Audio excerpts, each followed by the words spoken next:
다섯째 날, 변경된 계획. 변경된 계획. 이 부제로는 실패한 구원자. 이 모세 이야기죠. 모세가 지금 어떤 그림 보이나요? 도망가는. 도망가는 이야기. 도망가는 이 그림입니다. 애굽의 왕자에서부터 갑자기 살인을 하고서 거기서부터 도망가는 이야기. 변경된 계획. 과연 어떤 내용인가요? 실패한 구원자라는 제목입니다. 우리는 모세의 어린 시절에 대해서 아는 것이 거의 없습니다. 그리고 왕위의 기승자로 여겼던 모세는 애굽의 궁정에 들어가서 정치, 군사, 제도력 등 왕실 교육을 받았을 것으로 보입니다. 그래서 모세가 40세가 가까워졌을 때 이 정치적 술수로 아까 얘기했던 두트모세 2세가 바로로 왕으로서 등극을 했습니다. 이때 모세는 비로소 자기가 이스라엘 백성을 해방시킬 때가 되었다고 믿게 되었습니다. 그래서 무슨 일이 일어났나요? 그는 애굽 사람을 죽이는 것으로 그의 사명을 시작했고 이것이 이스라엘 백성을 해방시킬 것이라고 믿었어요. 그런데 이는 큰 실수였고 심지어 이스라엘 백성들조차도 그를 구원자로 받아들이지 않았습니다.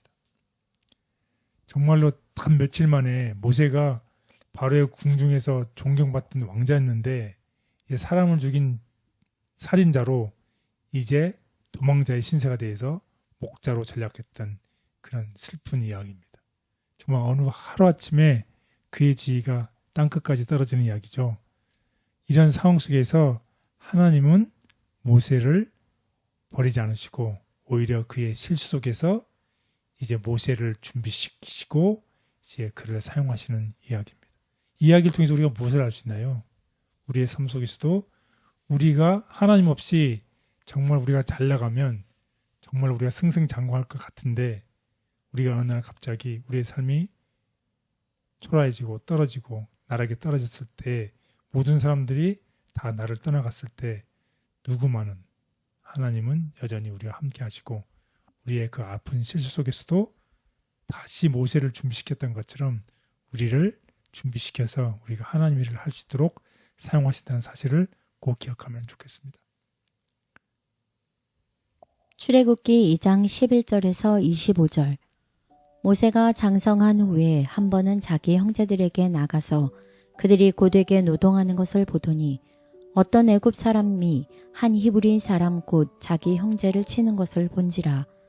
좌우를 살펴 사람이 없음을 보고 그 애굽 사람을 쳐 죽여 모래 속에 감추니라. 이튿날 다시 나가니 두 히브리 사람이 서로 싸우는지라.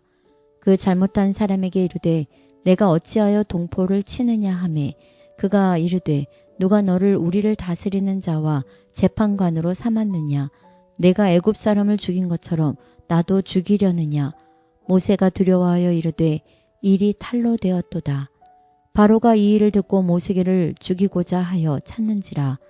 모세가 바로의 낯을 피하여 미디안 땅에 머물며 하루는 우물 곁에 앉았더라. 미디안 제사장에게 7딸이 있더니 그들이 와서 물을 길어 구유에 채우고 그들의 아버지의 양떼에게 먹이려 하는데 목자들이 와서 그들을 쫓는지라. 모세가 일어나 그들을 도와 그 양떼에게 먹이니라. 그들이 그들의 아버지 르울에게 이를 때에 아버지가 이르되 너희가 오늘은 어찌하여 이같이 속히 돌아오느냐. 그들이 이르되 한 애굽 사람이 우리를 목자들의 손에서 건져내고 우리를 위하여 물을 길어 양떼에게 먹였나이다. 아버지가 딸들에게 이르되 그 사람이 어디에 있느냐. 너희가 어찌하여 그 사람을 버려두고 왔느냐. 그를 청하여 음식을 대접하라 하였더라. 모세가 그와 동거하기를 기뻐하며 그가 그의 딸 십보라를 모세에게 주었더니 그가 아들을 낳음에 모세가 그의 이름을 게르솜이라 하여 이르되 내가 타국에서 나그네가 되었음이라 하였더라. 여러 해 후에 애굽 왕은 죽었고 이스라엘 자손은 고된 노동으로 말미암아 탄식하며 부르짖으니 그 고된 노동으로 말미암아 부르짖는 소리가 하나님께 상달된지라.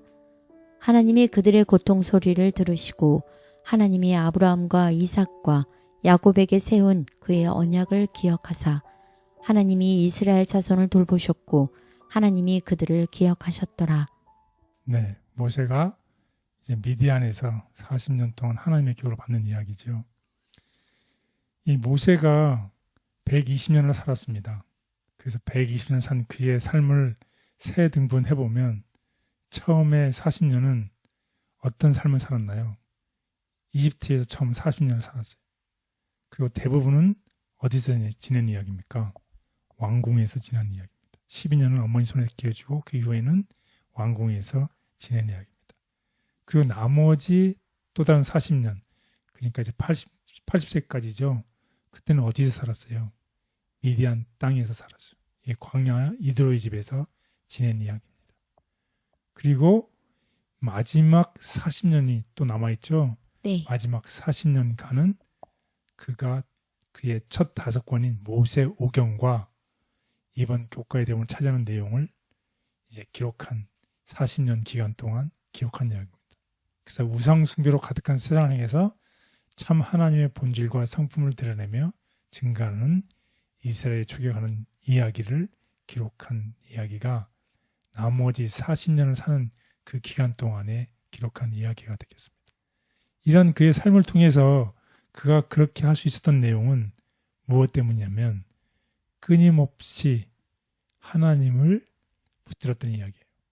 그가 잘못되고 실수했지만 여전히 실망하지 않고 하나님을 끊임없이 붙잡았던 믿음이었습니다. 우리도 그런 믿음을 모세처럼 갖게 되기를 바라겠습니다. 끊임없는 믿음. 모세가 이집트인을 죽인 성급함은 주제 넘은 마음에서 비롯되었다. 믿음은 하나님의 힘과 지혜 안에서 움직이는 것이지 사람의 방법이 아니다. 모세는 단순한 믿음으로 어려움을 헤쳐나가고 거의 극복할 수 없을 것 같았던 장애물을 극복할 수 있었다. 하나님께서는 모세를 통해 그분의 위대한 능력을 나타내실 수 있었던 것은 그들의 구원자의 능력과 사랑의 의도에 대한 그의 끊임없는 믿음 때문이었다. 바로 하나님에 대한 이러한 절대적인 믿음이 모세를 그와 같은 사람이 되게 하였다. 주님께서 그에게 명하신 모든 것을 그는 그대로 행하였다. 온유함, 선함, 꾸준한 인내를 배운 모세. 모세는 이집트에서 자신이 배운 지혜로 이스라엘 백성을 속박에서 충분히 건져낼 수 있다고 생각했다. 그렇다. 그는 군대의 장군이 되기 위한 모든 것을 습득하지 않았던가? 그 나라 최고의 학교에서 최고의 성적을 받지 않았던가? 그는 자신이 이스라엘을 구할 수 있다고 여겼다. 그는 먼저 자기 백성의 곤경을 해소해 그들에게 호감을 얻는 일부터 시작하기로 했다. 그는 자기 동족을 탄압하는 이집트인을 살해했다. 이렇게 그는 처음부터 살인한 자의 정신을 드러냈고 자비롭고 사람 넘치고 인자하신 하나님을 대표하기에 부적합한 모습을 보였다. 그의 첫 시도는 비참하게 실패했다. 수많은 사람이 그러했듯 모세는 그 즉시 하나님에 대한 신뢰를 잃었고 자신에게 맡겨진 일에 등을 돌렸다. 그는 파라오의 진노를 피해 달아났다. 모세는 자신의 실수, 즉 잔인한 이집트인의 생명을 앗아간 큰 죄 때문에 하나님께서 이스라엘 백성을 잔인한 속박에서 구원하는데 자기에게 어떤 역할도 맡기지 않으실 것이라고 결론지었다. 그러나 주님께서 이런 일을 허용하신 이유는 주님의 일꾼이라면 누구나 지녀야 할 온유함, 선함, 꾸준한 인내를 모세에게 가르치기 위해서였다.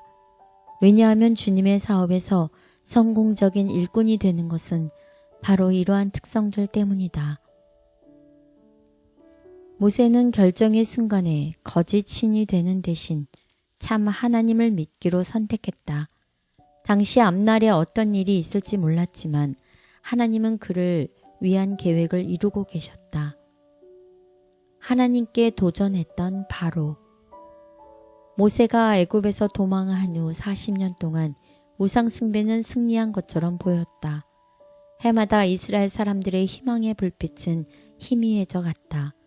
왕과 그의 백성들 모두 그들의 권세를 크게 기뻐하고 이스라엘의 하느님을 조롱하였다. 이러한 정신은 모세와 대결했던 바로에 이르러 최고조에 달했다. 바로가 하나님의 명령을 반대한 것은 처음부터 끝까지 무지의 결과가 아니라 그분에 대한 증오와 도전의 결과였다. 사람이 실패할 때에도 그런 사람을 위한 계획을 가지고 계심을 감사합니다. 우리도 꿈을 꾸고 계획하지만 마음대로 되지 않을 때가 있습니다. 우리 생각을 이끄시고 혹시 실패하더라도 하나님을 의지하는데 실패하지 않도록 도와주옵소서. 예수님의 이름으로 기도드렸습니다. 아멘.